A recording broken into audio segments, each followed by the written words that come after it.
sabah namazını kıldıktan sonra dışarı çıkarak atına bindi. Bir bayram sabahıydı. Tam bu sırada silah ve mitralyöz sesleri duyuldu. Enver Paşa sesleri duyunca seslerin geldiği yöne doğru gitti. Seslendiler. "Paşam geri dönün, düşman var." Enver Paşa dürbününden ileri baktığında Sovyet askerlerini gördü. Kılıcını çekerek "Basın!" diye bağırdıktan sonra düşman saflarına doğru en önden koşmaya başladı. Görenler şaşkındı. Bir zamanların hürriyet kahramanı Enver Land'ın Enver'i yalın kılıçla mitralyözlerin üstüne koşuyordu. İlk önce karşısına çıkan iki Sovyet süvarisini kılıcıyla devirdi. O sırada üçüncü hedefine kılıcını kaldırdığında Enver Paşa'nın kalbine bir kurşun isabet etti.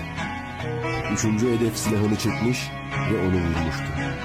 Enver Paşa'nın ölümü tam da hayatına yakışır bir şekilde şehit olarak olmuştu.